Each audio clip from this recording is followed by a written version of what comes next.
All right, on to our last video of the series, key principles for day trading.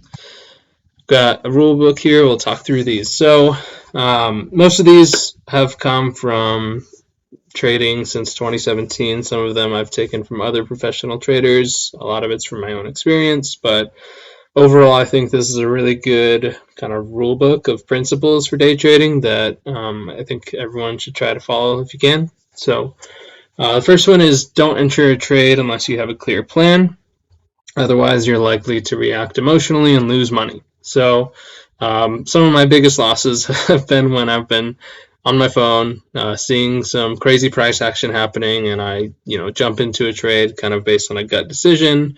Don't have a clear plan, don't have an entry, a stop loss, or established reason why this is a good idea, and guess what? Most often those trades result in a loss. So don't enter a trade unless you have a clear plan. Even if the price is going crazy, relax, take a breath. Make sure you don't enter unless you've got an actual plan. Second bullet, don't blindly follow trade calls from quote-unquote trading gurus. I think it's really important to take a moment to look at the chart yourself and see if the trade idea makes sense. Even if they have a really good idea sometimes, even their stop loss or take profit levels might you might not agree with, and so it's good to double check that you agree with the setup, the levels they're looking at, and just checks out before just blindly jumping into it immediately. Third bullet, don't chase a move that's already happened. So say you wanted to enter an Ethereum trade at like $1,200 and it's already ran down to like 1180. Try not to chase it. You're just entering in a worse risk to reward area, and there's a lot lower probability of success. Really try to stick to setups. Even if your entries get front run a little bit, it's all good. Just mark it down that you had the right idea, and then you'll get the next one. Don't chase setups. It's kind of the biggest rule there. The next one is I really try not to lose money from a winning trade. So, if I enter and it moves in my favor, at least a good bit, I usually try to take profits on that first move. Usually only like a third to 50% of my position, at a kind of conservative take profit one level. And then I'll either move my stop loss to entry at that point or calculate, if it hits my stop loss, will I at least break even? So maybe you don't have to put it all the way to entry, but at least calculate, okay, I took some profits off the table, how can I revise my stop loss? So, if worst case, if it comes all the way back, I'm at least break even for this trade. It really just sucks if you enter, it really moves in your favor, and you don't want to get totally wiped out on a move the other way. It's just not great when that happens. The next one is I found it's generally best to stick to periods of high volume for trading, and this is most commonly 9 a.m. Eastern to 12 p.m. Eastern, kind of the morning trading time period for the New York Stock Exchange.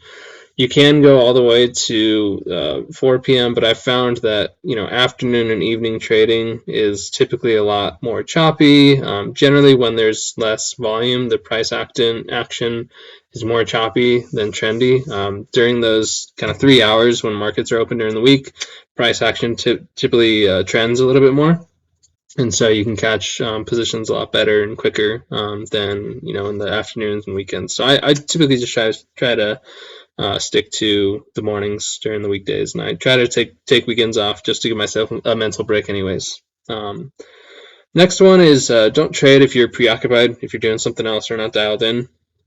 It often leads to trading based on the gut feeling. This kind of overlaps with number one. Like if you don't have a plan, don't trade. If you're not fully dialed in, don't trade. Usually if you're preoccupied, you're probably going to rush through some of the steps and analysis. You might have an emotional reaction on closing, or deciding to do something with the trade that you wouldn't have otherwise. So really try not to trade unless you're fully dialed in. It's going to give you the best chance for success. So yeah.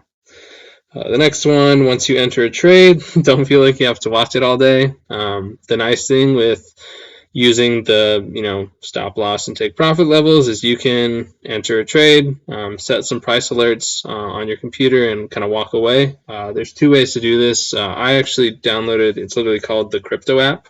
I'll put a link to it in the end of this PowerPoint.